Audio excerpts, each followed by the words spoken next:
మీ అందరికీ ఈస్టర్ శుభాకాంక్షలు. ఈరోజు మీ అందరికీ ఈస్టర్ శుభాకాంక్షలు అండి. ఈస్టర్ పండగ శుభాకాంక్షలు మీ అందరికీ. Thank you. చాలామంది మౌనమయ్యారు. ఓకే, నేను వాక్య భాగంలోకి వెళ్ళిపోతాను. ఈరోజు ప్రత్యేకమైనది ఏమిటయ్యా అంటే, క్రైస్తవునికి ఒక నిరీక్షణను కలిగించే రోజు ఈరోజు. క్రైస్తవుడు సంతోషించే రోజు ఈరోజు. క్రైస్తవునికి ధైర్యం పుట్టే రోజు ఈరోజు. ఏమిటో తెలుసా? పునరుద్ధాన దినము. ఈ పునరుద్ధానము అనేది లేకపోతే క్రైస్తవ జీవితమే లేదు. క్రైస్తవుని నిరీక్షణ ఏమిటయ్యా అంటే,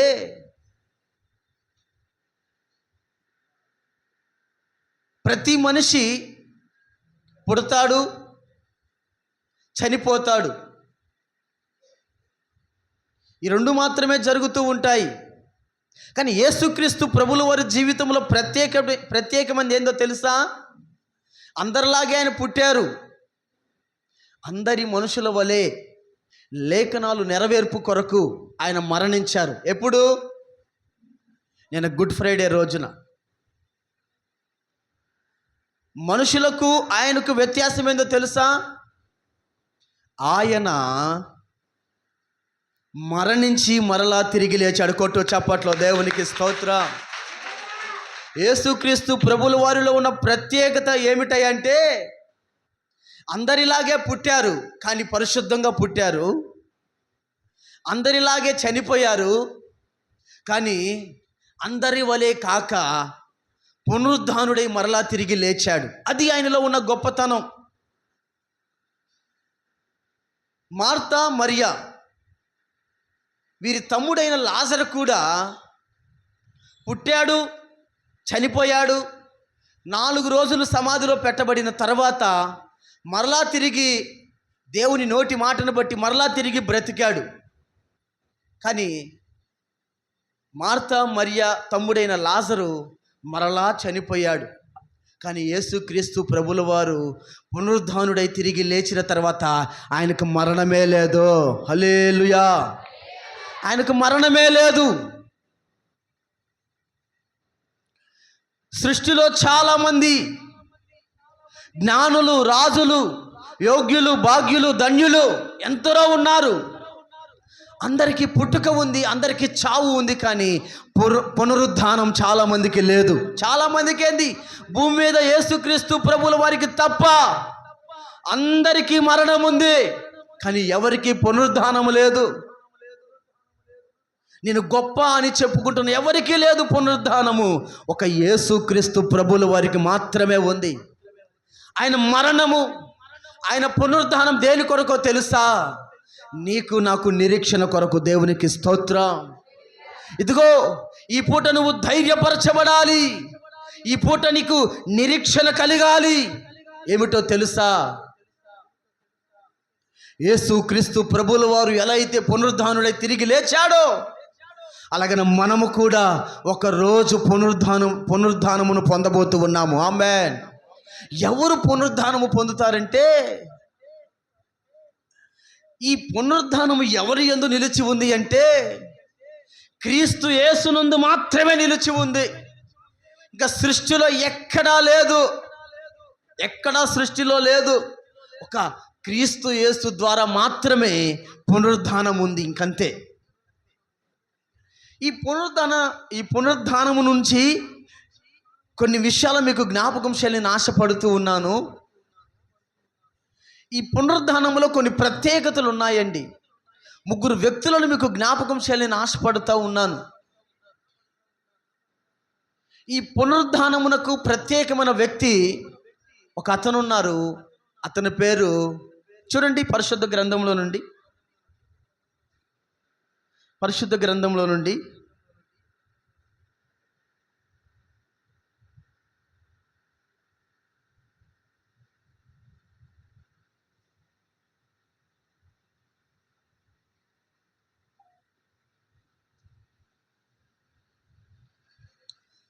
మార్కు సువార్త 15వ అధ్యాయము 43వ వచనం.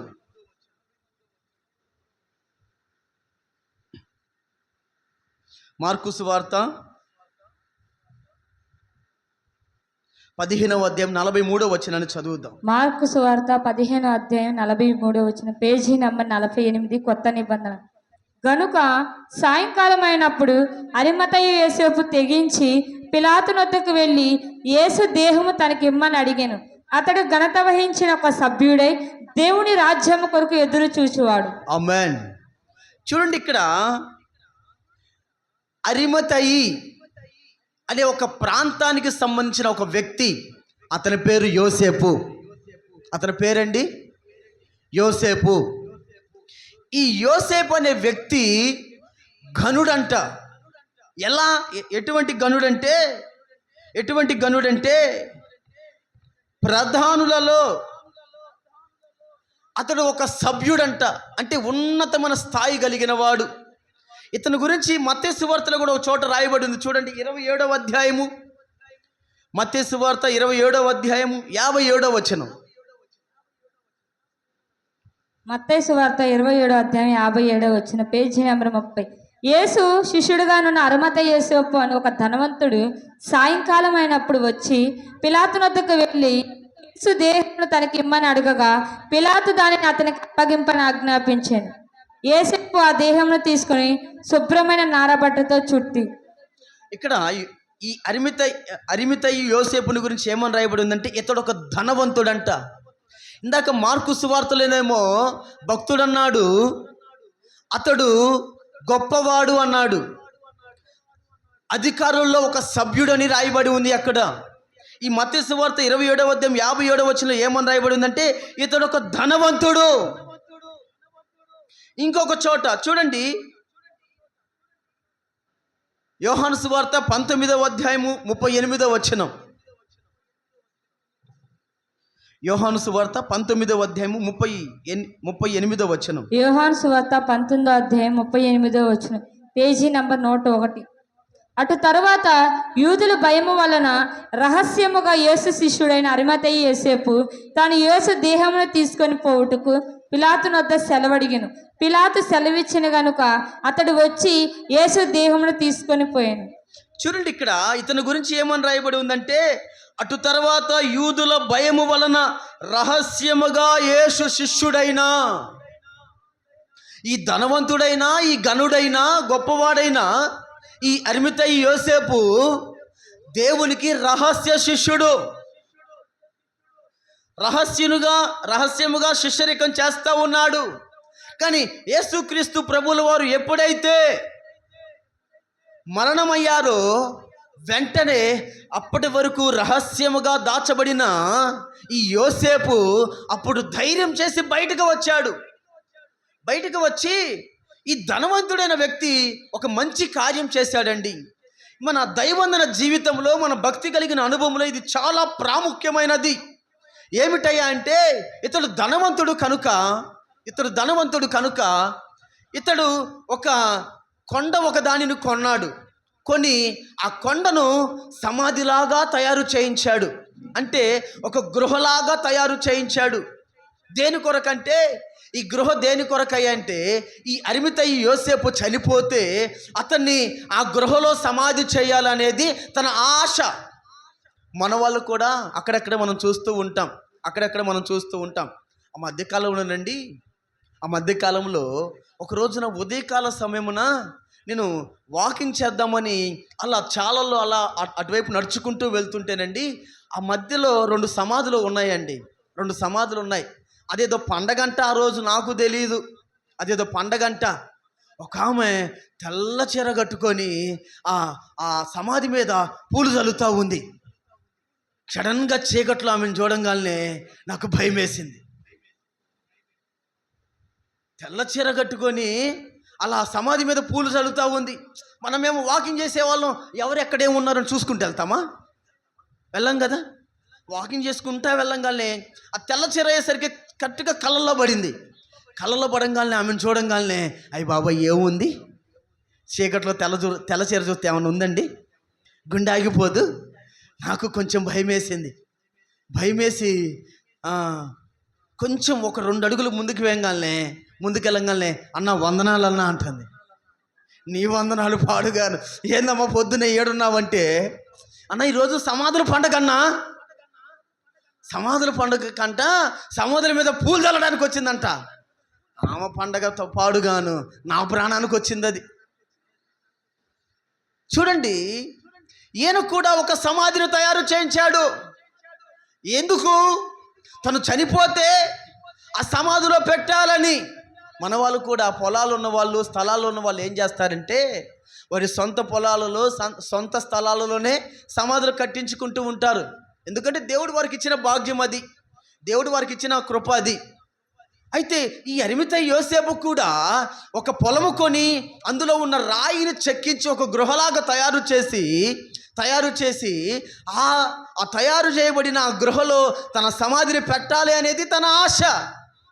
అయితే తన కొరకు తాను సిద్ధపరచుకొని ఉన్న ఆ సమాధిని యేసుక్రీస్తు ప్రభుల వారి కొరకు త్యాగం చేశాడు. కొట్టు చప్పట్లో దేవునికి స్తోత్రం, హల్లెలూయా.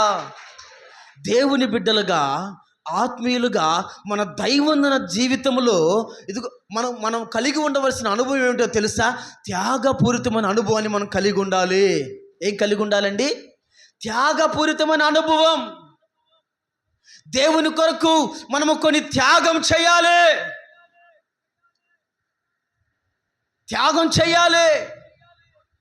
కొన్నిటిని మనం విడిచిపెట్టి రావాలి, కొన్నిటిని మనం మర్చిపోయి రావాలి. ఈ సందర్భంలో ఒక మాట అడగనా మిమ్మల్ని నేను, నువ్వు దేవుని కొరకు ఏం విడిచిపెట్టావు? దేవుని కొరకు నువ్వు ఏం త్యాగం చేశావు? దేవుని కొరకు మనము దేనినైనా ఇవ్వగలిగామా? మన ఆస్తిపాస్తులు, అందచందాలు, ధనధాన్యాలు, సుఖభోగాలు మనకు దేవునికి అవసరం లేదులే. కానీ 24 గంటల సమయంలో దేవునికి ఇవ్వవలసిన సమయాన్ని మనం దేవునికి ఇవ్వాలి. ఎంత సమయం ఇవ్వాలి? 2.5 గంటలు ఇవ్వాలి. ప్రతిరోజు ఎవరైతే 2.5 గంటల సమయము దేవుని కొరకు హెచ్చిస్తారో వారి జీవితంలో వారు ఘనులుగా ఎంచబడుదురుగాక. ఆమేనని బల్లి అన్నారండి. ఎక్కడ నేర్చుకున్నారు అట్లా? ఆమేన్, ఆమేన్. నీ జీవితంలో నువ్వు సమయాన్నే దేవుని కొరకు ఇలా పోతే నువ్వు ఎలా దీవించబడతావు, ఎలా ఆశీర్వదించబడతావు? యేసుక్రీస్తు ప్రభుల వారు మన కొరకు ఏం చేశారండి? దేవుడు యేసయ్య మన కొరకు ఏం చేశారు? ప్రాణాన్నే విడిచిపెట్టాడండి. ఎర్రటి ఎండలో ఉదయం 9 గంటల నుంచి మధ్యాహ్నం 3 గంటల వరకు ఎర్రటి ఎండలో ఒక సిలువ మ్రాను మీద వేలాడదీయబడ్డాడు. దేని మీద? సిలువ మ్రాను మీద వేలాడదీయబడ్డాడు. తన ఆఖరి రక్తపు బొట్టును కాస్త ఆయన మన కొరకు ధారపోసాడండి. ఇంత త్యాగము భూమి మీద నీ కొరకు ఎవరైనా చేసేవాళ్ళు ఉన్నారా? ఎవరు లేరు కదా. మరి నీ కొరకు ప్రాణాన్ని విడిచి రక్తాన్ని ధారపోసి ఇంత చేయవలసిన అవసరం ఏందో తెలుసా? ఆ ప్రాణ త్యాగమునకు, ఆ రక్తధారకు కారణం ఏందో తెలుసా? నీవు అనుభవించవలసిన ఆ శ్రమను నీ నుండి దూరం చేయడానికి నా ప్రభు త్యాగపూరుడిగా మార్చబడ్డాడు. కొట్టు చప్పట్లో దేవునికి స్తోత్రం. తనను తాను త్యాగం చేసుకున్నాడు దేవుడు. మరి నువ్వు దేవుని కొరకు సమయాన్ని కూడా, దేవుని కొరకు ఒక కొంచెం సమయం తర్వాత మాట్లాడదాము. మీరు శోధనలోకి ప్రవేశించుకున్నట్లుగా దినమునకు గడి అయినా ప్రార్థన చేయుడు అన్నాడు. చేస్తున్నామా ప్రార్థన? ఎవరి కోసం? నశించిపోతున్న ఆత్మల కోసం చేయమన్నాడా? లోక నాయకుల కొరకు, దేశాల కొరకు, రాష్ట్రాల కొరకు, గ్రామాల కొరకు, పట్టణాల కొరకు, రోగుల కొరకు, వ్యాధిగ్రస్తుల కొరకు, బలహీనుల కొరకు చేయమన్నాడా? లేదు. నీవు శోధనలో ప్రవేశించకుండానట్లుగా దినమునకు ఒక గడి అయినా ప్రార్థన చేయమని ప్రార్థన చేస్తున్నామా? నీవు శోధనలో పడకుండా, శ్రమ అనేది నీ దగ్గరకు రాకుండా, కష్టం అనేది, నష్టం అనేది, బాధ అనేది, నింద అనేది, అవమానం అనేది, కన్నీరు అనేది నీ దగ్గరికి రాకుండానట్లుగా నీవే ప్రార్థన చేసుకోకపోతే ఎలా నువ్వు బయటపడతావు? ఎలా నువ్వు తప్పించబడతావు? ఎలా నువ్వు విడిపించబడతావు? ఎలా నువ్వు రక్షించబడతావు? ఎలా నువ్వు కాపాడబడతావు? ఘనత, దీవెన, ఆశీర్వాదం, హెచ్చింపు ఇవి ఒక స్టేజ్. శోధన, సమస్య, ఇబ్బంది, కష్టము, నష్టము, దుఃఖము, వేదన, బాధ, నింద, కన్నీరు ఇవన్నీ ఒక స్టేజ్. ముందు నువ్వు వీటినే దాటలేకపోతే ఈ ఘనతను, ఈ ఆశీర్వాదము, నీ దీవెను, నీ మేలును ఎప్పుడు చేరగలుగుతావు?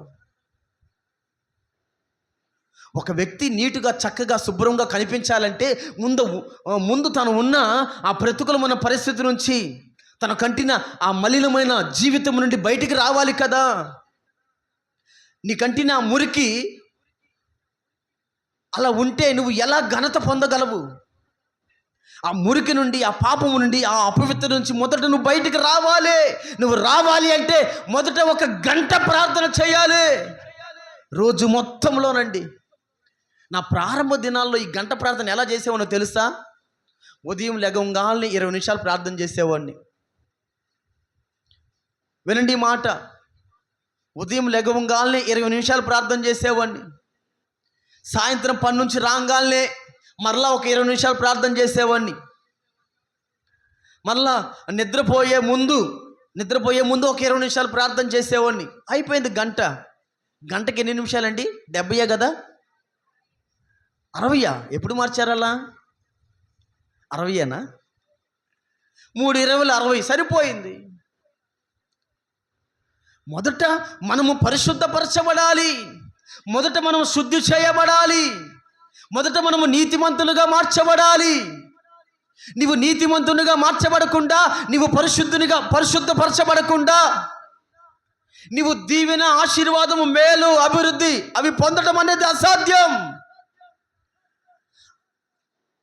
అరిమతయ్య ఆ యోసేపు జీవితాన్ని మనం గమనించినట్లయితే తను ఘనత పొందడానికి మొదట తాను దేవుని శిష్యునిగా మార్చబడ్డాడంట. కొట్టు చప్పట్లో దేవునికి స్తోత్రం. శిష్యునిగా మార్చబడ్డాడు. ఆ శిష్యరకం ఎలా ఉందో తెలుసా? రహస్యంగా చేస్తూ ఉన్నాడు. ఎందుకంటే ఇతడు ప్రధానులలో ఒక ప్రధాని కాబట్టి, ఘనుడు కాబట్టి, ధనవంతుడు కాబట్టి, గొప్పవాడు కనుక ఇతడు రహస్యముగా శిష్యరికం చేశాడంట. అంటే దేవునితో సహవాసం చేశాడు. నీ దైవందన జీవితంలో నువ్వు దేవునితో సహవాసం చేసే అనుభవం ఉందా?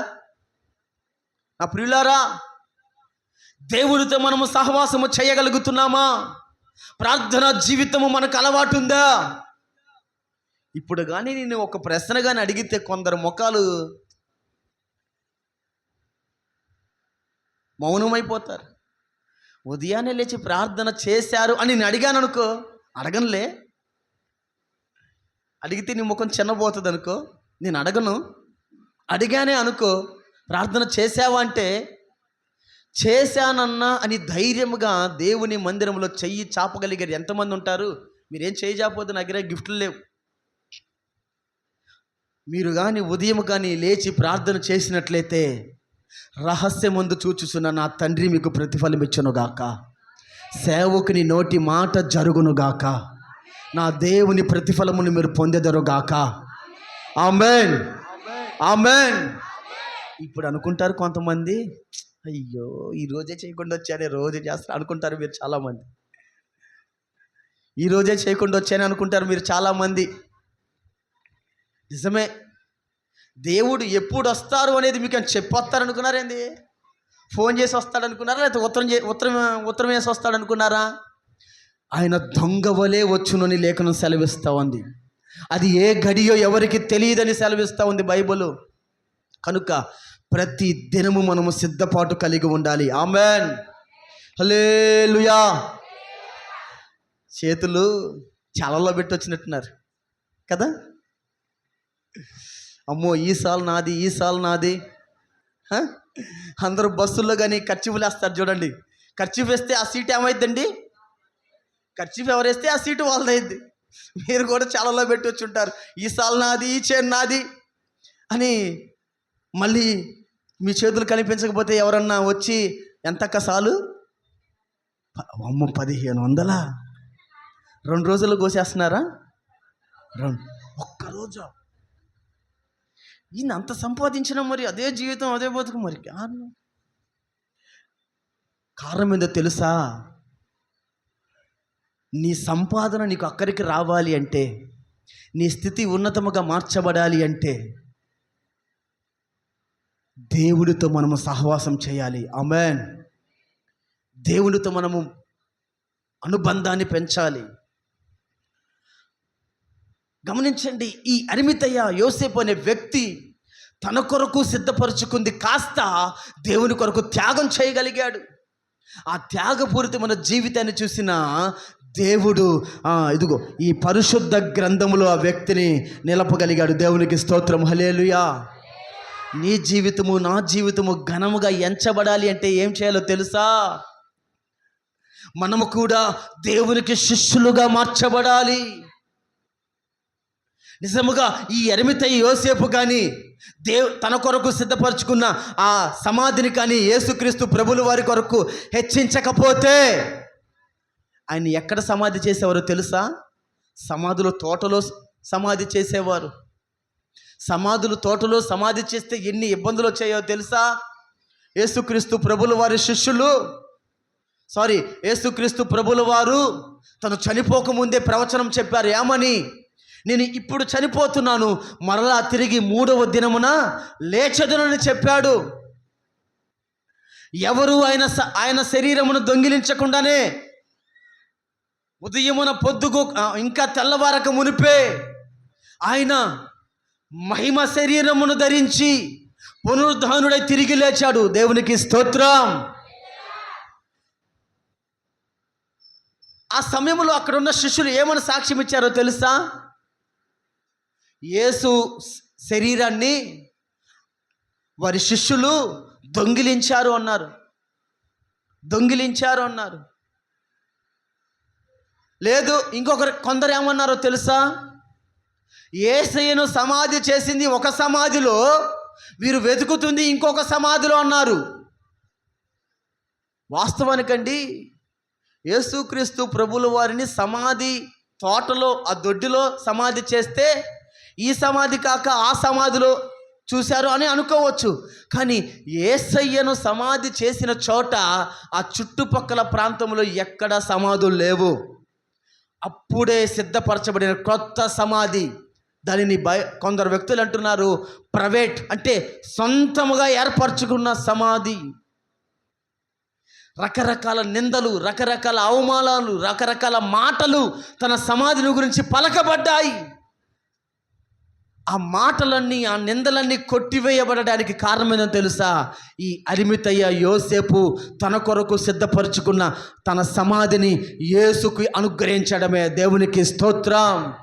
ఆ ఒక్క వ్యక్తి చేసిన ఆ త్యాగపూరితమైన జీవితం వలన, ఆ త్యాగపూరితమైన అనుభవాన్ని బట్టి అనేకమైన మాటలు, అనేకమైన నిందలు ఉట్టి మాటలుగా మార్చబడ్డాయి. దేవునికి స్తోత్రం.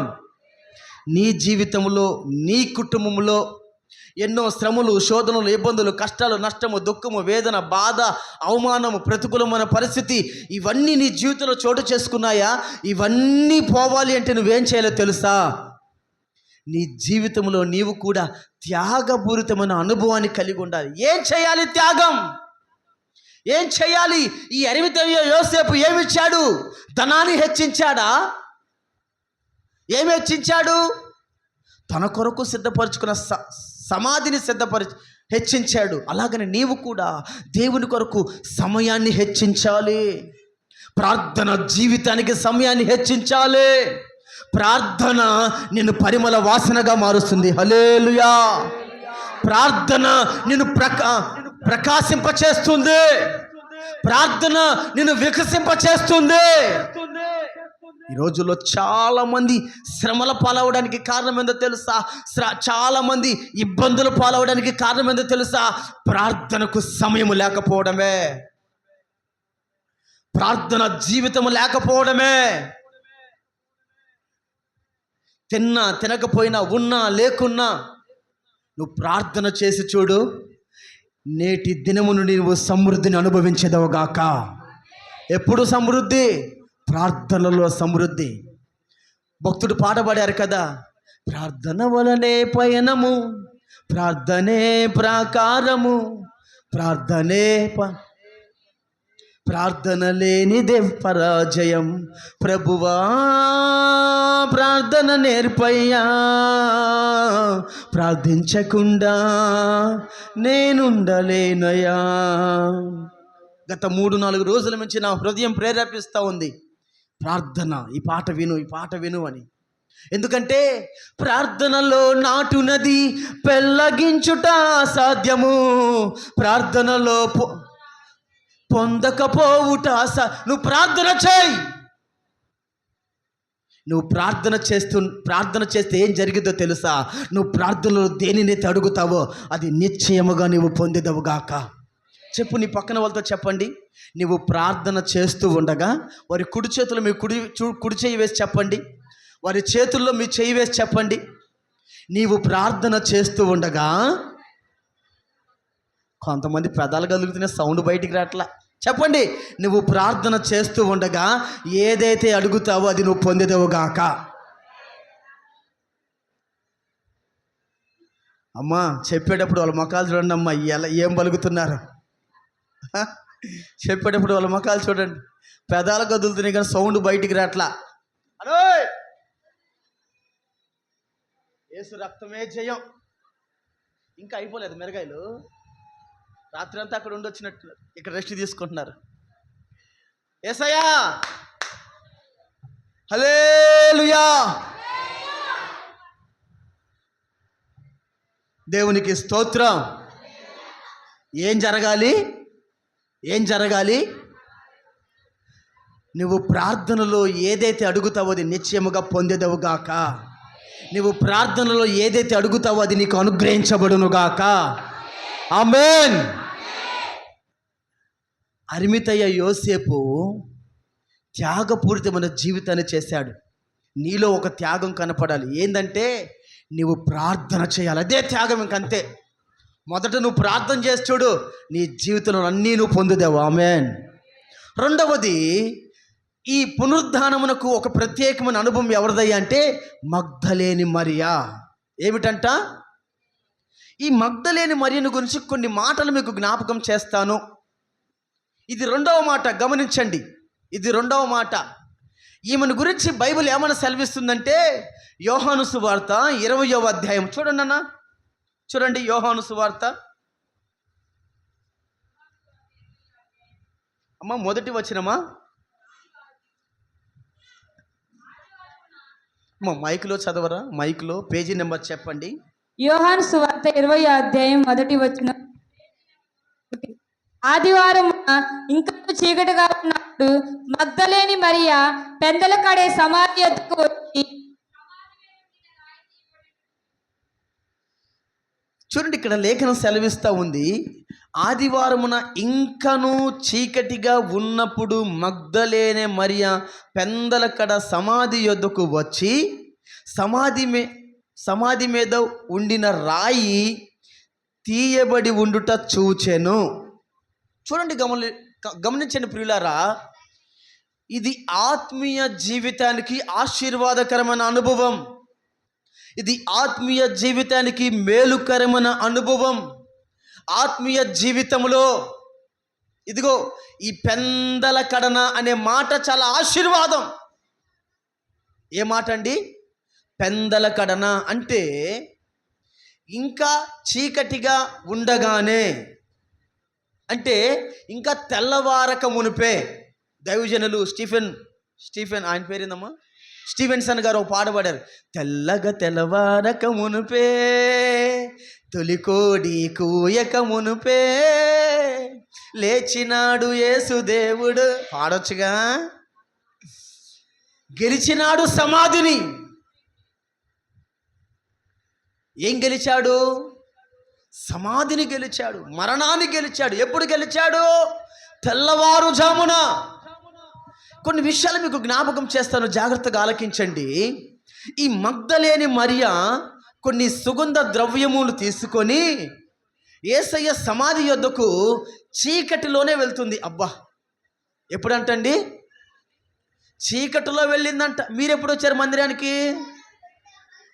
సూర్యుడు ఈ పొద్దున పొడిచి కరెక్ట్గా నడినెత్తి మీదకి వచ్చినాక వచ్చారు మీరు మందిరానికి. మీదెంత త్యాగమో, యేసు రక్తమే జయం. మీ త్యాగానికి నా దేవుడే ప్రతిఫలం ఇచ్చునుగాక. ఆ స్త్రీలో ఆ మగ్దలేని మరియ జీవితంలో ఉన్న అనుభవం చూడండి. పెందల కడనే పొద్దున్నే దేవునిని చూడాలని ఆశతో వెళ్ళిందండి. ఆమెతో పాటు ఇంకొక మరియ కూడా వెళ్ళింది. ఈ మరియ ఎవరో తెలుసా? జెబెదయి కుమారుల తల్లి. అంటే యాకోబు యోహానుల తల్లి ఏమే. వీరిద్దరూ కలిసి పరుగున వెళ్తా ఉన్నారు సుగంధ ద్రవ్యములు తీసుకొని యేసయ్య సమాధి మీద చల్లుదామని. పొద్దున్నే వెళ్తా ఉన్నారు. వీరు వెళ్ళేసరికి ఆ సమాధికి అడ్డుగా ఉన్న ఆ రాయి తెరవబడి ఉందంట. ఆశ్చర్యం ఏమిటంటే ఆ సమాధిలో యేసుక్రీస్తు ప్రభుల వారి శరీరం లేదు. అప్పటికే ఆయన పునరుద్ధానుడై మృత్యుంజయునిగా తిరిగి లేచాడు. ఆమె కంగారు పడుతూ ఉంది. అయ్యో, నాకంటే ముందు ఎవరో వచ్చి యేసయ్య శరీరాన్ని తీసుకొని వెళ్ళారు, ఆ బాడీని ఎవరో తీసుకొని వెళ్ళిపోయారని కంగారు పడుతూ ఉంది. కానీ ఆశ్చర్యం ఏందో తెలుసా? ఆమె పొద్దున్నే తెల్లవారకు మునిపే యేసుని చూడడానికి ఆమె వస్తే యేసయ్య ఆమెను చూడడానికి మొట్టమొదటిగా తిరిగి లేచాడు. కొట్ట చప్పట్లో దేవునికి స్తోత్రం. నిజముగా భూమి మీద స్త్రీలకు అనుగ్రహించబడిన గొప్ప భాగ్యం ఏందో తెలుసా? నీవు కన్నీరు కారిస్తే దేవుడు చూడలేడండి. దేవునికి స్తోత్రం. అది స్త్రీలకు దేవుడు అనుగ్రహించిన గొప్ప భాగ్యం. ఈ లోకంలో ఒక మాట మీకు జ్ఞాపకం చేయనా? ఇంటిని పడగొట్టాలన్నా, ఇంటిని కట్టాలన్నా ఆ రథచక్రం ఎవరి చేతిలో ఉండిద్ది? దేవుడు మీ చేతికే ఇచ్చాడు. దేవునికి స్తోత్రం. మరి నువ్వు కట్టుకుంటున్నావో పడగొట్టుకుంటున్నావో? బుద్ధిమంతురాలు తన ఇంటిని కట్టుకుంటుందంట. బుద్ధిహీనురాలు తన గుడారమును చెరుపుకుంటుందని బైబిల్ సెలవిస్తూ ఉంది. నీ కుటుంబం సమాధానముగా, సంతోషముగా, దీవెనకరముగా, మేలుకరముగా, ఆశీర్వాదకరముగా, ఫలభరితముగా ఉండాలి అంటే నువ్వేం చేయాలో తెలుసా? ఈ మగ్దలేని మరియ వలె నువ్వు దేవునిని చూసే అనుభవంలోకి రావాలి. ఈ మగ్దలేని మరియ ఎప్పుడు దేవుని చూడడానికి వచ్చింది? పొద్దున్నే. అంటే తన జీవితంలో మొదటి స్థానాన్ని దేవుడికి ఇస్తుంది. ఏ స్థానం ఇస్తుంది? మొదటి స్థానము, మొదటి ప్రాధాన్యత దేవునికి ఇస్తూ ఉంది. ఒకప్పుడు అసలు తన జీవితం ఏందో తెలుసా మీకు? ఈ మగ్దలేని మరియ బ్రతుకేందో తెలుసా? ఒకప్పుడు 7 దయ్యములు పట్టి పీడించబడుతున్న వ్యక్తి ఏమే. 7 దయ్యములు తనను ఏలుబడి చేస్తూ ఉన్నాయి. అలాంటి వ్యక్తిని దేవుడు ఎప్పుడైతే కలుసుకున్నాడో, అలాంటి వ్యక్తిని దేవుడు ఎప్పుడైతే ఆమెను గురించి మాట్లాడుతూ ఉన్నారో, తనలో ఉన్న 7 దెయ్యములు విడిచి వెళ్ళిపోయాయంట. కొట్టు చప్పట్లో దేవునికి స్తోత్రం. నేను ఈ మాటని ఎలా చెప్పగలనంటే మన దైవందన జీవితంలో మనం పొద్దునే ఎవరికి కనిపించాలంటే దేవునికి కనిపించాలి. ఆమె ఒకప్పుడు తన హృదయం 7 దయ్యములతో నిండి ఉంది కదా. ఇప్పుడు యేసుక్రీస్తు ప్రభుని చూడాలని ఆశతో నిండి ఉంది. ఇక్కడ ఒక మాట చెప్తాను వినండి. కొంతమందికి ఎంత శ్రద్ధో, ఇల్లు శుభ్రం ఉండదు కానీ ఇంటి ముందు మాత్రం శుభ్రం ఉంచుతారు. నేను అంటాను, ఇల్లు ఊడ్చుకుంటూ బయట కూడా ఊడవాలి నువ్వు. కానీ నువ్వు బయట ఊడ్చి ఇల్లు ఎప్పుడు ఊడుస్తారు? పనంతా అయిపోయిన తర్వాత ఊడుస్తారు. నేను మాత్రం అట్ట కాదమ్మా, యేసు రక్తమే జయం.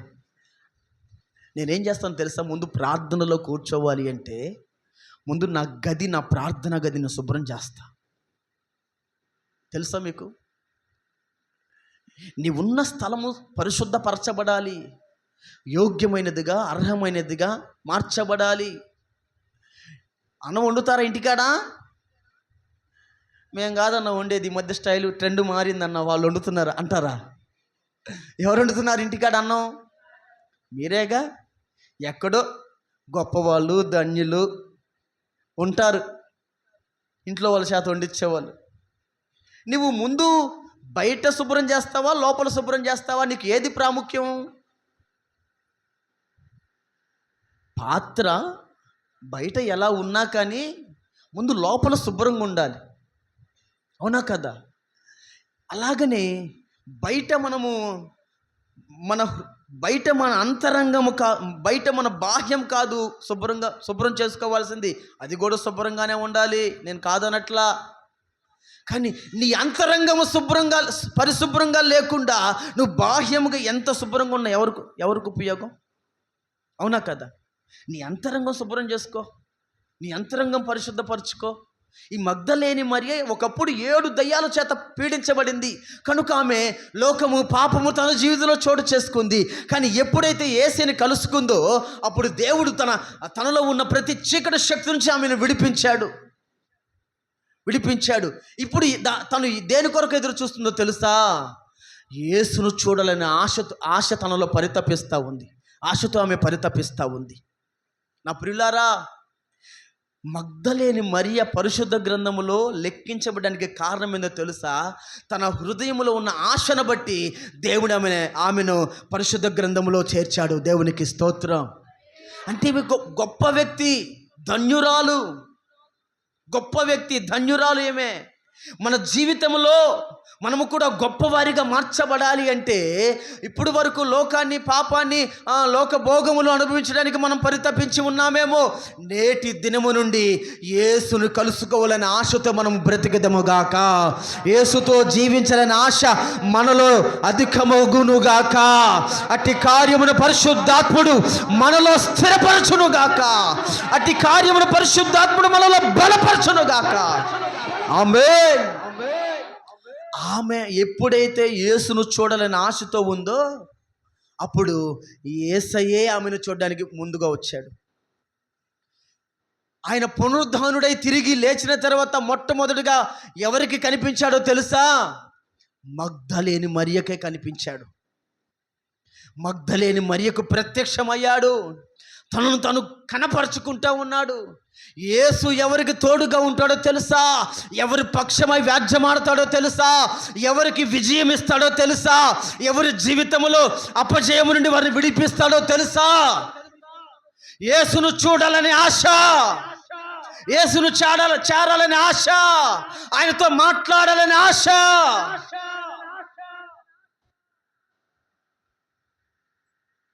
కొంతమందికి సెంటిమెంట్, పొద్దున్నే లేంగాలి ఇట్లా చూసుకుంటూ ఉంటారు.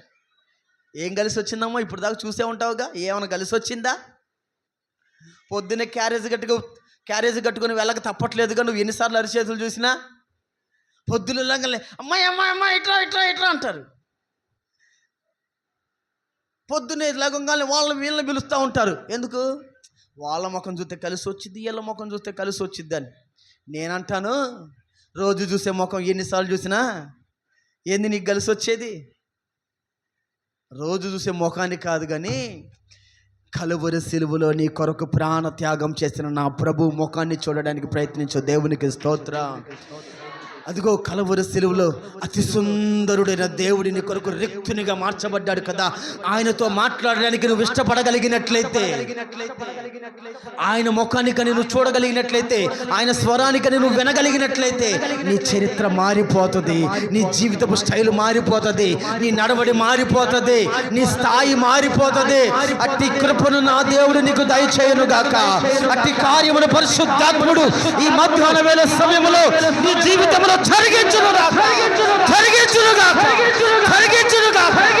పరిశుద్ధాత్ముడు నీలో పరిచయునుగా, ఆత్మదేవుడు నిన్ను రగిలించునుగా, ఆత్మనాథుడు నిన్ను రగిలించునుగా.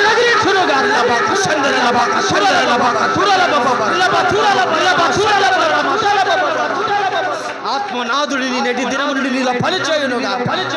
ఆత్మనాథుడి నీలో పని చేయును గాక. యేసును చూడాలని ఆశ, ఆయనతో మాట్లాడాలని ఆశ నీ హృదయములో కలుగును గాక, కలుగును గాక, కలుగును గాక. ఆమేన్, ఆమేన్, ఆమేన్, ఆమేన్, ఆమేన్, ఆమేన్. యేసును చూడాలని ఆశ మనలో కలుగును గాక. నా ప్రియులారా, ఎన్నో సమస్యలతో ఇక్కడికి వచ్చావు కదా, ఎన్నో ఇబ్బందులతో ఇక్కడికి చేరావు కదా. దేవుని సేవకునికి ఒక మాట పలకనా? దేవుని సేవకునికి ఒక మాట నీకు జ్ఞాపకం చేయనా? నీ సమస్య నుండి, నీ ఇబ్బంది నుండి, నీ ప్రతికూలమైన పరిస్థితి నుంచి నీవు విడిపించబడిదవుగాక. ఆమేనండి, ఆమేన్. ఎప్పుడు విడిపించబడతావో తెలుసా? ఎప్పుడైతే నీ స్వరాన్ని దేవునికి వినిపిస్తావో అప్పుడు నువ్వు విడిపించబడతావు. ఎప్పుడు విడిపించబడతావో తెలుసా? ఎప్పుడు సరిచేయబడతామో తెలుసా? ఆయన స్వరాన్ని మనం వినాలి. భూమి మీద నీ మేలు కోరేవారు ఎవరైనా ఉన్నారు అంటే అది యేసు మాత్రమే, యేసు మాత్రమే. ఇదిగో, నువ్వు చక్కని మార్గములో, సరి అయిన మార్గములో నువ్వు నడవగలిగితేనే, అది యేసు కొరకైతేనే మన జీవితాలు సరిచేయబడేది, మన జీవితాలు కట్టబడేది, మన కుటుంబాలు మేలుకరముగా మార్చబడేది. యేసు నడిపించిన మార్గంలో నువ్వు నడవగలిగితేనే. ఒకప్పుడు 7 దయ్యాలు పట్టాయి ఆమెకి, కానీ ఇప్పుడు సర్వలోకమంతా ఈరోజు ఆమెను గురించి మాట్లాడుకుంటూ ఉంది. దేవునికి స్తోత్రం. ఎంత ఘనత అండి, ఎంత ఆశీర్వాదం అండి, ఎంత మేలు. ఏమంటే 7 దయ్యాలు పట్టిన ఒక వ్యక్తిని గురించి ఇప్పుడు ప్రజలందరూ ఘనముగా మాట్లాడుకుంటున్నారంటే కారణం ఏంటంటే, ఆయన పునరుద్ధానుడై తిరిగి లేచి మొట్టమొదటిగా ఆ మగ్దలేని మరియా యేసును చూసిందే, యేసుతో మాట్లాడింది కాబట్టి ఆ భాగ్యం ఆమెకు దక్కింది. నీవు కూడా, మీకు విషయం చెప్పనా? యేసుక్రీస్తు ప్రభుల వారు పునరుద్ధానుడై తిరిగి 40 రోజులు భూమి మీదే మహిమ శరీరంతో జీవించారు తెలుసా? 40 రోజులు. నువ్వు ఉదయాన్నే లేచి అడుగు, ప్రభువా నీవు ఇదిగో ఈరోజే ఉదయాన్నే లేచాడు, పునరుద్ధానుడై లేచాడు యేసయ్య, మహిమ శరీరంతో లేచాడు. 40 దినాలు భూమి మీదే సంచరిస్తూ ఉంటాడు. ఈ 40 దినాలలో కానీ ఒక్క క్షణము కానీ నీవు ఆయన చూడగలిగితే నీ జీవితపు స్టైల్ మారిపోతుంది. ఆమేన్. ఒక్క రోజు కానీ నీ సమస్యను, ప్రభువా నీవు ఇదిగో 40 రోజులు ఈ సృష్టి అంతా సంచరించుచున్నావు కదా, ఇదిగో ఒక్కసారి నా ప్రార్థనను ఆలకించయ్యా, ఒక్కసారి నా ప్రార్థనలు ఆలకించయ్యా, ఇదిగో ఒక్కసారి నన్ను దర్శించయ్యా, ఒక్కసారి నన్ను ముట్టయ్యా. అయ్యా నా స్థితి చూడు, అయ్యా నా పరిస్థితి చూడు, ఎలా ఉన్నానో చూడు అని నీ స్థితిని, నీ పరిస్థితిని ఈ 40 దినాలలో కానీ ఒక్కసారి నువ్వు యేసయ్యకి నువ్వు కనపరుచుకోగలిగితే, యేసయ్య కానీ నీ ప్రార్థన ఈ 40 దినాల్లో ఒక్కసారి కానీ నీ ప్రార్థన ఆలకిస్తే, మగ్దలేని మరియా ఎలా అయితే ప్రపంచమునకు ఆశీర్వాదకరముగా మార్చబడిందో అట్టి కృపను నా దేవుడు నీకు దయచేయునుగాక. ఆశీర్వాదకరముగా ఒక మాట పలుకుతావు విశ్వాసంతో. నీ పక్కన వాళ్ళతో చేతిలో చేయేసి చెప్పు, ఈ 40 దినాలలో నా దేవుడు నిన్ను దర్శించునుగాక. చెప్పండి, మీ పక్కన వాళ్ళతో చెప్పండి, ఈ 40 దినాలలో యేసయ్య నీ మాటను ఆలకించునుగాక. ఈ 40 దినాలలో ఒక్కసారి యేసయ్య దర్శనము నీకు కలుగునుగాక. చెప్పండి, మీ పక్కన వాళ్ళతో చెప్పండి. ఇంతకంటే మనిషికి ఏం అవసరం అండి? ఏం అవసరము? ఆయన ఒక్కసారి మన కన్నులతో ఆయన చూస్తే, దైవజనులు యేసన్న గారు ఇదిగో రోగిగా, పాపిగా, రక్తం కక్కుకుంటూ, మలినమైన వస్త్రాలు, మలినమైన శరీరంతో అలా ఆ నెల్లూరు ప్రాంతంలో తిరుగుతూ ఉండగా ఒకే ఒక్కసారి యేసయ్య దర్శించాడండి. ఒకే ఒక్కసారి దర్శించాడు. వెలుగుగా ఒక్కసారి దర్శించగా మలినమైన జీవితము, అపవిత్రమైన బ్రతుకు, సరైన మతి స్థిమితము కూడా లేని జీవితం, అలాంటి వ్యక్తి ప్రపంచానికి ఆశీర్వాదకరంగా మార్చబడ్డాడు. కొట్టో చప్పట్లో హల్లెలూయా. ఒక్కసారి నువ్వు అనుకుంటున్నావు చూడు, నా బిడ్డ పనికిరాడు, నా బిడ్డ పనికిరాదు, ఇదిగో నా భర్త పనికిరాడు, నా భర్త అలాంటివాడు ఇలాంటివాడు, నా బిడ్డ అలాంటివాడు ఇలాంటివాడు, నా వల్ల కావట్లేదు, నా కుటుంబాన్ని నేను పోషించలేను, నా నా స్థితి చాలట్లేదు, నా పరిస్థితి చాలట్లేదు, ఈ బ్రతికితే ఏమి, చస్తే ఏమి అనే ఆలోచన, వీటిల్లో ఏదో ఒక ఆలోచన నీ మదిలోకి ఎప్పుడన్నా వచ్చిందా? వస్తే రాని, మనుషులుగా సహజంగా మన మదిలోకి వస్తూనే ఉంటాయి. ఆశ్చర్యం ఏమిటంటే, ఎందుకు పనికి రాని వాడైనా, నీ భర్తైనా కావచ్చు, నీ బిడ్డైనా కావచ్చు, నీ స్థితి అయినా కావచ్చు, ఏదైనా కావచ్చు, నిన్ను కృంగతీసేది, నిన్ను అవమానపరిచేది, నిన్ను నవ్వుల పాలు చేసేది, నీ తల దించుకోవడానికి కారణమైనది ఏదైనా కావచ్చు, ఇదిగో ఈ 40 దినాల్లో యేసయ్యకి అప్పగించు. ఎప్పుడు అన్నా? మధ్యాహ్నం పూట అన్నానికి దిగుతామన్నా, చేలో మధ్యాహ్నం పూట అన్నానికి ఒక చెట్టు కింద కూర్చొని అప్పుడు చేస్తానన్న ప్రార్థన నీ తలకాయం కాదు అనాలనుకుంటా. మళ్ళీ అట్లాంటివి నాకెందుకులే, ఇక్కడ నిలబడి అనకూడదు కానీ అనను. ఎప్పుడు మన స్థితిని, మన పరిస్థితిని దేవుడికి మనం ఎప్పుడు తెలియపరచాలి? నా జీవితంలో ఆశీర్వాదకరమైన సమయం ఒకటి చెప్పనా? నన్ను చూసి, నా ప్రార్థన జీవితాన్ని చూసి పెద్ద పెద్ద సేవకులు కూడా వారి జీవితాన్ని మార్చుకున్నారు. దేవునికి స్తోత్రం. నేను చేసే నా అలవాటు ప్రకారం నేను చేసే ప్రార్థన నన్ను హెచ్చించిందని నేను సాక్ష్యం చెప్పగా, గొప్ప గొప్ప సేవకులు కూడా, పెద్ద సేవకులు కూడా నా సమయాన్ని చాలామంది పాటించారు. తెలుసా? అదేందో తెలుసా? 2 సమయాలు. అంటే ఇవే కాదు, నాకు అనుకూలముగా, నాకు మేలుకరముగా మార్చబడిన సమయం ఏంటంటే, పొద్దున్నే ఉదయాన్నే 4 గంటల సమయం దేవునికి హెచ్చించు. 4 గంటల సమయంలో లేచి ప్రార్థన చేయి. అది నీకు ఎంతైనా దీవెన. ఏ బాబు, నాన్న ఏం చేస్తున్నారు? కూర్చోండి. ఎన్ని గంటలకు లెగవాలండి? ఆ పొద్దున పొడిచిన సూర్యుడు ఈ పొద్దు పొడిచాక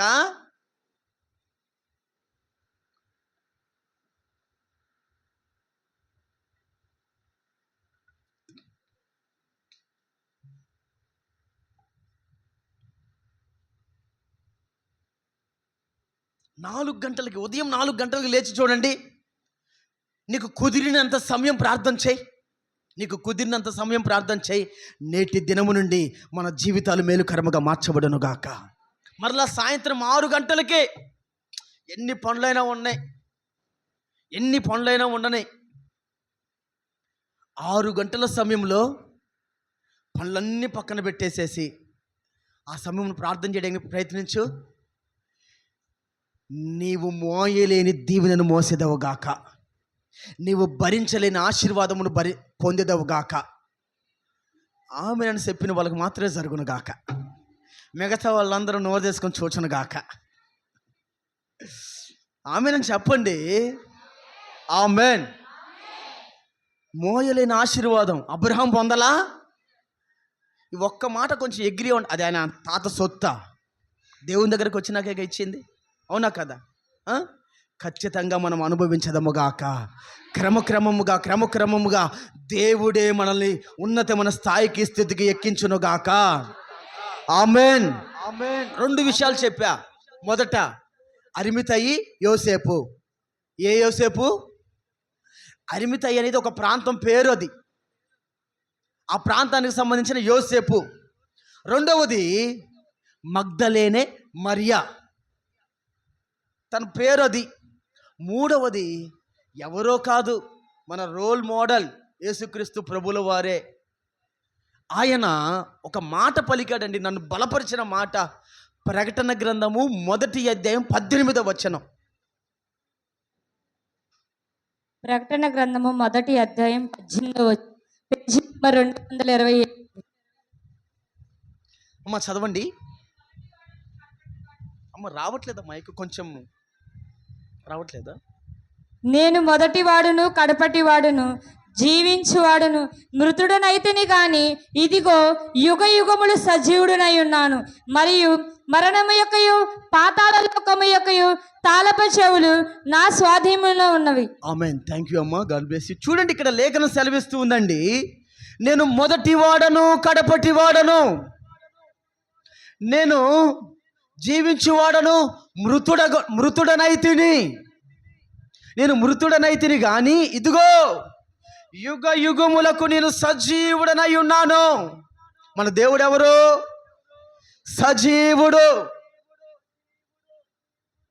వాళ్ళు లెగవరు అనుకుంటే ఈరోజు ఇంకా వెళ్ళేటప్పుడే అనుకుంటా లేసేది. సరే ఓకే, వదిలేసేయండి. వాళ్ళు నా కోసం ప్రార్థన చేస్తున్నారు.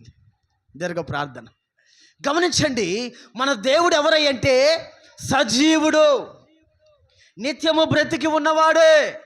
ప్రారంభంలో చెప్పాను కదా, మార్తా మరియ తమ్ముడైన లాజరు పుట్టాడు, చనిపోయాడు, మరలా 4 రోజుల తర్వాత మరలా బ్రతికాడు, మరలా చనిపోయాడు. చాలామంది గొప్పవాళ్ళు, గనులు పుడుతున్నారు, చనిపోతున్నారు, మరలా బ్రతకడం అనేది లేదు. కానీ యేసుక్రీస్తు ప్రభువుల వారిలో ఉన్నది ఏమిటంటే ఆయన కూడా కన్యక గర్భమున పరిశుద్ధంగా పుట్టారు, అందరిలాగే చనిపోయారు, కానీ మరలా తిరిగి బ్రతికాడు. దేవునికి స్తోత్రం. బ్రతికి ఇంకా చావు అనేది ఆయన ముట్టలేకపోయింది. ఎందుకంటే పునరుద్ధానం వలన ఆయన బలమును పొందాడు, పునరుద్ధానం వలన ఆయన శక్తిని పొందాడు. పునరుద్ధానం అనగా తిరిగి మరలా ప్రారంభించడం అని అర్థం. ఏం ప్రారంభించాలి? ఆత్మీయమైన మనము అక్కడక్కడ మనం చదువుతూ ఉంటాం, పునఃప్రారంభం అంటే మరలా తిరిగి ప్రారంభించుట. మన దైనందిన జీవితంలో దేవుని యొద్దకు వచ్చినప్పుడు మనము ఆ పునరుద్ధాన బలము చేత నింపబడాలి, అనగా జయ జీవితాన్ని మనం పొందాలి. ఆయన మరణమును జయించి తిరిగి లేచాడు. మీరు ఇంటికి వెళ్ళిన తర్వాత ధ్యానం చేయండి. కొరింథీయులకు రాసిన 1వ పత్రిక 15వ అధ్యాయంలో ఈ మరణం గురించి, జీవమును గురించి, పునరుద్ధానం గురించే రాయబడి ఉంటుంది. ఆ అధ్యాయం అంతా, ఆ అధ్యాయంలో ఇంచుమించు 58 వచనాలు ఉంటాయి. ఆ 58 వచనాలు ఈ పునరుద్ధానం గురించే రాయబడి ఉంటాయి. దృశ్యమైనది, అదృశ్యమైనది, నేను సజీవుడను, నేను మృతుడనైతిని అనే మాటలు అక్కడ రాయబడి ఉంటాయి. గమనించండి ప్రియులారా, ఎందుకు ఈ మాటలు మీకు జ్ఞాపకం చేస్తున్నానంటే పునరుద్ధానం అనగా జయ జీవితం. ఎందుకు? కొంచెం వాల్యూమ్ చూడండి, ఇబ్బందిగా ఉంది, కొంచెం పెంచండి. స్తోత్రం, హల్లెలూయా, స్తోత్రం, స్తోత్రం, హల్లెలూయా. లేకుంటే నా మోనిటర్ వరకు పెంచండి, సరిపోదు. స్తోత్రం, స్తోత్రం, స్తోత్రం. కొంచెం. దేవునికి స్తోత్రం, హల్లెలూయా.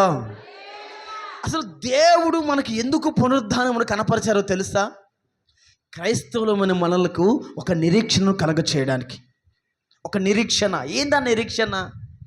ఈ లోకంలో చాలామంది పుడుతున్నారు, చనిపోతూ ఉన్నారు. మనం కూడా పుడుతున్నాము, మనకు కూడా చావు అనేది ఉంది ఖచ్చితంగా. కానీ క్రీస్తు యేసునందు ఎవరైతే చనిపోతారో, మృతులవుతారో, నిద్రిస్తారో వారికి పునరుద్ధానం అనేది ఒకటి ఉంది. బాప్టిజం తీసుకోకుండా, మారు మనసు లేకుండా చనిపోతే వారికి పునరుద్ధానం లేదు, పునరుద్ధానం లేదు. కానీ ఎవరైతే బాప్టిజం తీసుకుంటారో, ఎవరైతే మారు మనసు పొందుతారో, ఎవరైతే రక్షించబడతారో, ఎవరైతే వారి జీవితాలను మార్చుకుంటారో వారికి పునరుద్ధానం అనేది ఒక ప్రత్యేకమైన అనుభవం ఉంది. ఈ పునరుద్ధానం అనేది గొప్ప జయ జీవితానికి సాదృశ్యం, విజయానికి సాదృశ్యం. ఈ విజయం దేనికంటే, ఈ పునరుద్ధానం దేనికంటే, రోగులుగా, పాపులుగా, వ్యాధిగ్రస్తులుగా, బలహీనులుగా, సమస్యల చేత, శోధనల చేత, ఇబ్బందుల చేత, కష్టాల చేత ఎవరైతే ఉంటారో వారిని విడిపించడానికే ఈ పునరుద్ధానము. ఈ పునరుద్ధాన బలము ఎవరైతే పొందుతారో వారిలో ఉన్న బలహీనత వారిని విడిచి వెళ్ళిపోతుంది. ఈ పునరుద్ధానం అనేది ఎవరైతే పొందుతారో వారిలో ఉన్న రోగం వారిని విడిచి వెళ్ళిపోతుంది. ఈ పునరుద్ధానం అనేది ఎవరైతే పొందుకుంటారో వారు బలహీనంగా ఉన్నప్పటికీ ఈ పునరుద్ధానమును పొందిన వెంటనే బలవంతులుగా మార్చబడతారు. కొట్టు చప్పట్లో. శక్తిని పొందుతారు, శక్తిని పొందుతారు. ఇదిగో బలహీనముగా, అనారోగ్యముగా, వ్యాధితో, రోగముతో ఉన్న వారి కొరకే ఈ పునరుద్ధానము. వారి ఆ రోగము నుండి విడిపించడానికే ఈ పునరుద్ధానము. ఒక సందర్భంలో యేసుక్రీస్తు ప్రభువుల వారు ఇలా మాట్లాడుతూ ఉంటారు. అయ్యో కొరాజీనా, అయ్యో బెస్తయిదా, మీ మధ్యన చేయబడిన అద్భుతాలు, ఆశ్చర్య కార్యాలు ఆ సొదొమ గొమొర్రా దేశాలలో జరిగినట్లయితే వారు మారు మనసు పొంది రక్షించబడేవారు.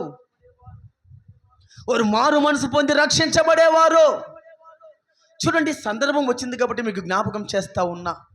ఈ 3 రోజుల జీవితాన్ని గురించి బైబిల్లో ఇంకొక వ్యక్తిని గురించి మాట్లాడుతూ ఉంటుంది. ఎవరయ్యా అంటే యోనా. ఎవరండి? యోనా. ఈ యోనాను దేవుడు నీనేవే పట్టణానికి వెళ్ళమంటే ఇతగాడు తర్షీషు వెళ్తూ ఉంటారు. తర్షీషు వెళ్ళే సమయంలో ఆ సముద్ర ప్రయాణంలో పెద్ద తుఫాను గాలి చెలరేగుతుంది. వారు తెచ్చుకున్న ఆహారం అంతా నీటి పాలైపోతుంది. అయితే యోనా తప్పు చేశాడని, దేవుని మాట వినట్లేదని యోనాను సముద్రంలో పడవేస్తారు. యోనాను సముద్రంలో పడవేయగా ఒక చేప ఒకటి యోనాను మింగేసిద్ది. ఏమండి, చేప నోటిలో పడింది, మరలా ప్రాణాలతో బయటకు వచ్చిద్దంటారా? ఒక మనిషిని మింగగలిగే చేప మనిషిని మింగి కూడా ప్రాణాలతో మరలా బయటకు ఊసిద్దా? అసాధ్యం అది. కానీ ఆశ్చర్యమేందో తెలుసా? మనుషులమైన మనకు అసాధ్యమేమో, కానీ దేవునికి సమస్తము సాధ్యమే. సింహాల బోనులో దానియేలును కాపాడిన దేవుడు చేప కడుపులో యోనాను కాపాడుకొని ఉంటారా? ఆలోచించండి కొంచెము. మనుషులమైన మనము భౌతికమైన నేత్రాలతో చూసి అది జరిగిద్దో లేదో, అది అయిద్దో లేదో అని అనుకుంటూ ఉంటాం. కానీ దేవుని బిడ్డలుగా, ఆత్మీయులుగా మన దైవందిన జీవితంలో మనం చూడాల్సింది భౌతికమైన నేత్రాలతో కాదు, ఆత్మ నేత్రాలతో మనం చూడాలి. దేవునికి స్తోత్రం. అందుకని అపొస్తలుడైన పౌలు అంటారు, మనోనేత్రములు వెలిగించబడిన వారై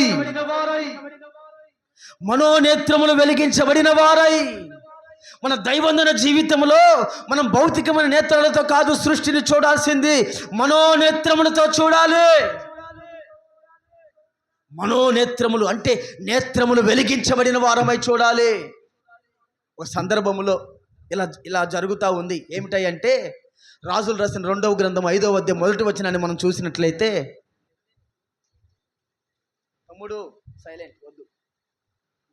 రాజులు రాసిన 2వ గ్రంథము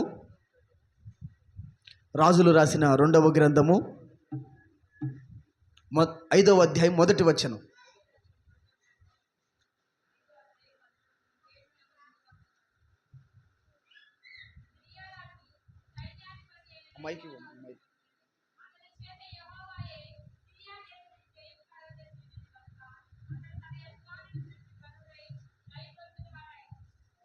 మరి ఒకసారి చదువుదామమ్మా.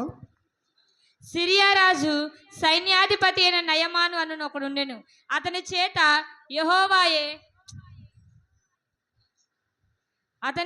యెహోవాయే సిరియా దేశములకు జయము కలగజేసి ఉండెను గనుక అతడు తన యజమానుని దృష్టికి గనుడై దయ పొందిన వాడాయను.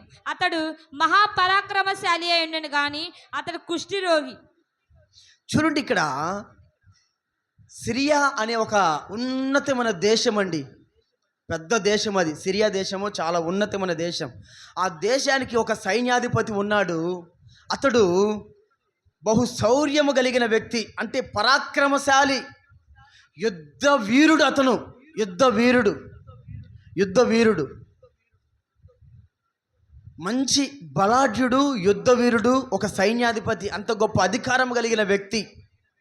లక్షల మంది సైన్యము తను కనుసైగ చేస్తే కదిరిద్ది. లక్షల మంది సైన్యము తను ఎలా అంటే లక్షల మంది అలా మౌనమైపోతారు. అంత సమర్థత, శక్తి కలిగిన వ్యక్తి. అలాంటి వానికి ఒక చిన్న లోపం ఉందండి. ఏమిటంటే అతడు కుష్టి వ్యాధి కలిగిన వాడు. ఈ కుష్టి వ్యాధి కలిగిన వాడు ఎన్నో ప్రయత్నాలు చేశాడు, ఆ వ్యాధి నుండి తనను విడిపించేవారు ఎవరైనా ఉన్నారా అని ఎన్నో ప్రయత్నాలు చేశాడు. కానీ ఎన్ని ప్రయత్నాలు చేసినా ఆ వ్యాధి నుండి తనను విడిపించేవాళ్ళు ఆ దేశంలోనే ఎక్కడా దొరకలా. కానీ ఆశ్చర్యం ఏందో చెప్పనా? ఒక రోజున దైవజనుడి దగ్గరికి వచ్చి దైవజనుడు ఏదైతే చెప్పాడో దైవజనుడు చెప్పిన దాని ప్రకారము ఎప్పుడైతే ఈ నయమాను చేశాడో అప్పుడు ఎన్నో సంవత్సరాల నుంచి తనలో ఉన్న కుష్టి వ్యాధి తను విడిచి వెళ్ళిపోయిందట. కొట్టు చప్పట్లో దేవునికి స్తోత్రం, హల్లెలూయా. ఆ కుష్టి వ్యాధి నుండి తనకు విడుదల పొందడానికి కారణం ఏందో తెలుసా? దైవజనుని నోటు నుండి వచ్చిన మాటను ఎప్పుడైతే అనుసరించాడో అప్పుడు తనకు జయము కలిగింది. ఎప్పుడైతే దైవజనుని మాటకు విధేయత చేయించాడో అప్పుడు తనకు విడుదల కలిగింది. మన దైవందన జీవితంలో దైవ వాక్యానికి మనము లోబడాలి. దేవుని వాక్యానికి మనం విధేయత చేయించాలి. బలం వలన, బలగం వలన, జ్ఞానం వలన నీవు సంపాదించలేనిది, నువ్వు సాధించలేనిది దేవుని వాక్యము ద్వారా నువ్వు పొందేదవుగాక. ఆమేన్ అని ఎవరైతే అన్నారో వారికి మాత్రమే కలుగునుగాక. ఆమేన్. చూసారా, మనం అనుకుంటాం, మన నేత్రాలతో, మన జ్ఞానంతో, మన ఆలోచనతో మనం అనుకుంటాం, మన స్వబుద్ధితో అనుకుంటాం, ఈరోజు పని కలపోతే ఎలా? నువ్వు అనుకో, తప్పు లేదు, చేసుకో. పని చేసే టైంలో పని చేయాలి. దేవునికి సమయం ఇచ్చే సమయంలో దేవునికి సమయం ఇవ్వాలి. కానీ దేవుని సమయానికి కూడా నువ్వు ఎప్పుడైతే నువ్వు దొంగిలించి నీ కొరకు వాడుకుంటావో నువ్వు సాధించేది ఏమి ఉండదు. నేను అంటాను, నా దైవందిన జీవితంలో నేర్చుకున్న అనుభవం ఏందో తెలుసా? ఉదయం నుండి సాయంత్రం దాకా కష్టపడేవాడిని, సాయంత్రం అంతా దేవునికి సమయాన్ని అప్పగించేవాడిని. నిద్రపోయే టైంలో నిద్రపోయేవాడిని, పనిచేసిన టైంలో నిద్రపోయే టైంలో నిద్రపోయేవాడిని, పనిచేసే టైంలో పనిచేసేవాడిని. దేవునికి ఇచ్చే సమయాన్ని దేవునికి ఇచ్చేవాడిని. ఆ ఘనుడైన వాడు, ఆ గొప్పవాడు మరి ఏం చూశాడో ఏమో తెలియదు, కానీ ఏమీ లేని నన్ను ఇందరి మధ్య సాక్షిగా నిలబెట్టాడు. చప్పట్లు కొట్టి ప్రభుని మహిమపడదాం. దేవునికి స్తోత్రం. నా ప్రియులారా, నీ జ్ఞానం వలన, నీ బలం వలన, నీ బలగం వలన నువ్వు పొందలేనిది, సాధించలేనిది దేవుని నోటి మాట ద్వారా నువ్వు పొందగలుగుతావు. దేవుని మాటను నువ్వు అనుసరించగలిగినట్లయితే నువ్వు పొందగలుగుతావు. ఈ పునరుద్ధానం అనేది దేని కొరకో తెలుసా? ఈ పునరుద్ధానం అనేది దేని కొరకో తెలుసా? మన విజయము కొరకు, మన విడుదల కొరకు, మన రక్షణ కొరకు, మన కొరకే. నువ్వు నమ్మగలిగితే నిశ్చయముగా ఈ పునరుద్ధానంలో ఉన్న బలమును నువ్వు పొందేదవుగాక. నువ్వు నమ్మగలిగితే ఈ పునరుద్ధానంలో ఉన్న శక్తి చేత నువ్వు నింపబడదవుగాక. ఆమేన్, ఆమేన్. ఈ పునరుద్ధాన శక్తి ద్వారా యేసయ్య కోట్ల మంది ప్రజలను రక్షణలోకి తీసుకొని రాగలిగాడు. కోట్ల మంది ప్రజలను ఆయన సన్నిధికి తీసుకొని రాగలిగారు. ఒక్క వ్యక్తి లక్షల మందిని ప్రభావితం చేయగలిగాడంటే అది గొప్ప విషయమా కాదా? ఎంత గొప్ప విషయం. అది ఎక్కడి నుంచి వచ్చిందో తెలుసా? పునరుద్ధానంలో ఉన్న శక్తి. ఇక్కడ ఇంకో మాట చెప్తాను వినండి. ఆయన భౌతికమైన మన శరీరంతో ఉన్నంతసేపు ఆ యెరూషలేము పట్టణంలోనే, ఆ గలిలయ ప్రాంతంలోనే సూచక క్రియలు చేశాడు. కానీ ఎప్పుడైతే మహిమ శరీరం అనగా పునరుద్ధానం తర్వాత ప్రపంచమంతా అద్భుతాలు చేయడం ప్రారంభించాడు. కొట్టు చప్పట్లో దేవునికి స్తోత్రం.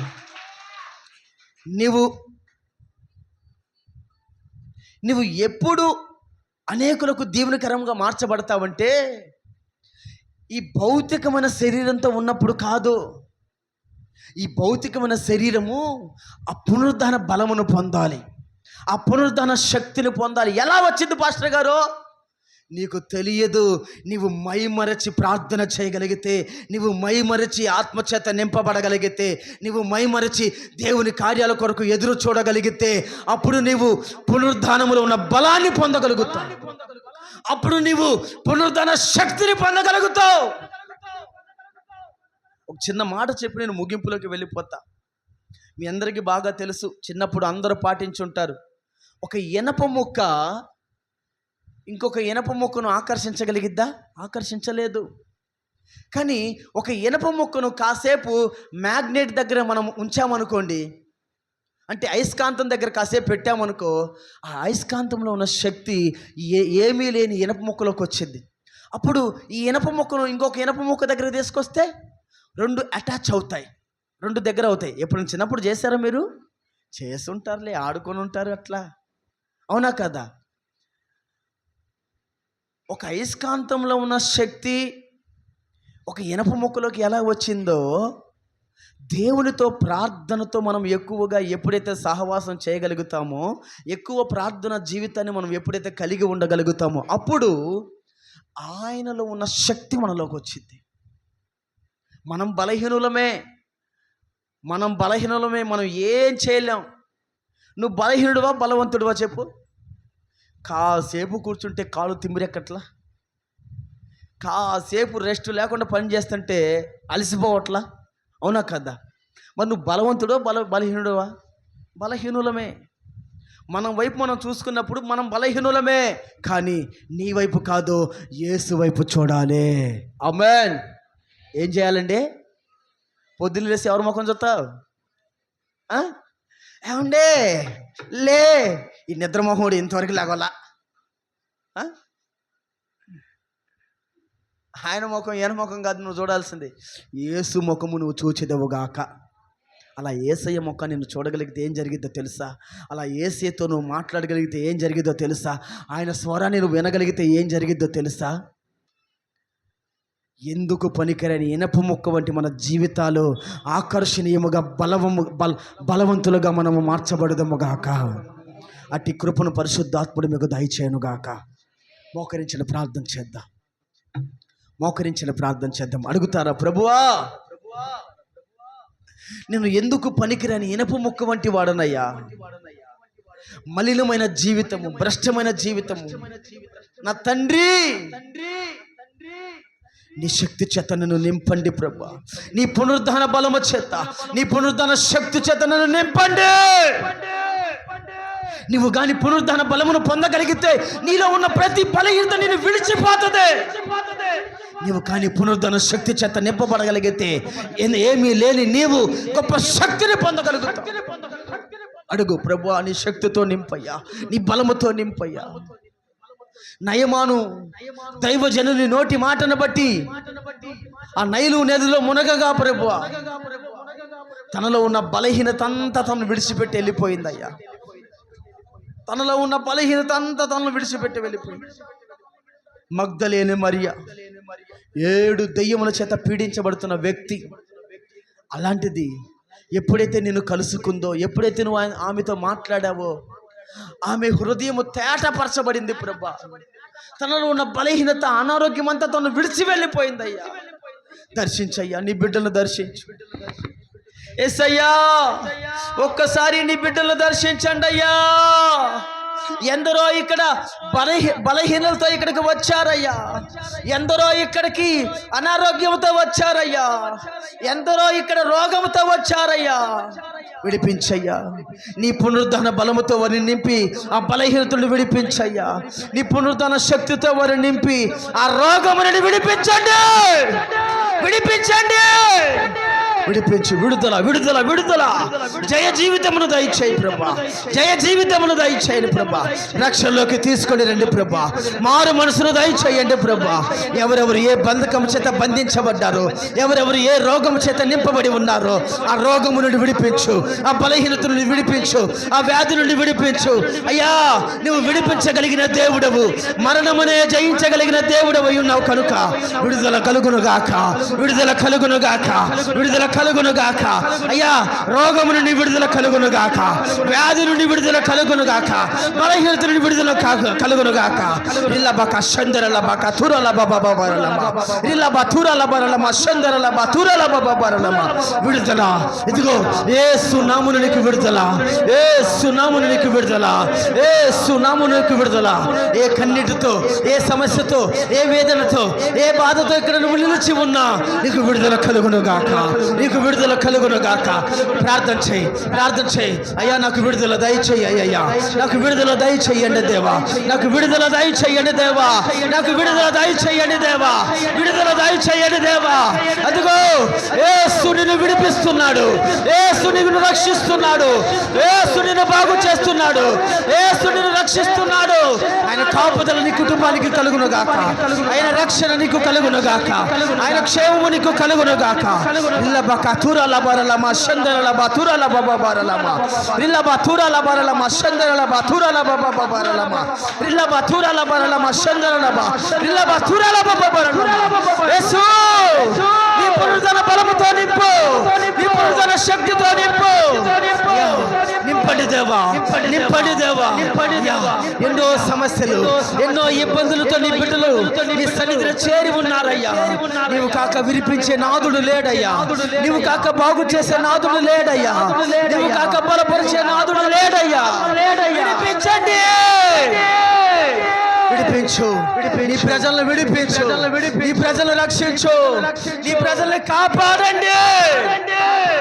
ఏ సమస్యతో వారు ఇక్కడికి వచ్చినా ప్రతి సమస్య నుండి వాళ్ళు విడిపించి మారు మనసు రక్షణ వారికి మీరు దయచేసి మీరు మాత్రమే మహిమ పొందమని, గొప్ప సాక్షులుగా నీ కొరకు మీ బిడ్డలు మీరు వాడుకొనమని యేసు పరిశుద్ధ నామమున ప్రార్థించి వేడుకొనుచున్నాము తండ్రి. ఆమేన్, ఆమేన్.